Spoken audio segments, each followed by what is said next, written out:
भारताकडून पाकिस्तानातील 9 दहशतवादी तळ उद्ध्वस्त, अचूक माऱ्यात 100हून जास्त दहशतवादी ठार, तिन्ही सशस्त्र दलांची पत्रकार परिषदेत माहिती। पाकिस्तानच्या हल्ल्यांना भारताकडनं जोरदार प्रत्युत्तर, पाकिस्तानचे ड्रोन आणि क्षेपणास्त्र हवेतच नष्ट, भारतीय सैन्य दलाची माहिती।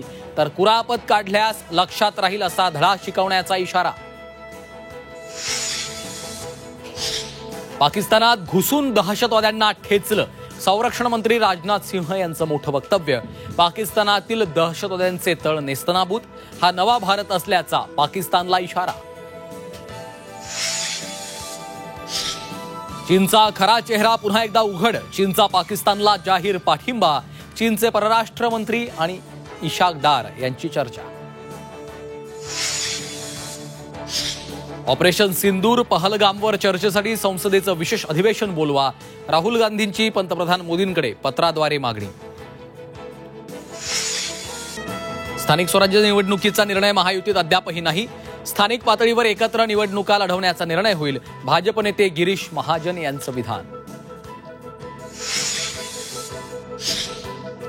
मालवणच्या राजकोट किल्ल्यावरील शिवरायांच्या पुतळ्याचं मुख्यमंत्र्यांच्या हस्ते अनावरण, पुतळ्याच्या विधिवत पूजनासह शिवआरती।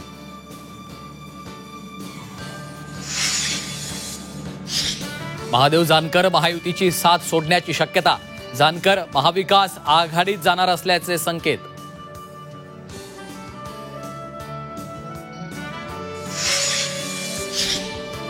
पंधरा एप्रिलचा झालेल्या हत्येचा नेरळ पोलिसांकडून छडा, पैशाच्या वादातून मित्राकडूनच मैत्रिणीची हत्या, हत्येनंतर मृतदेह सुटकेसमध्ये लपवून फेकला होता कर्जतमध्ये।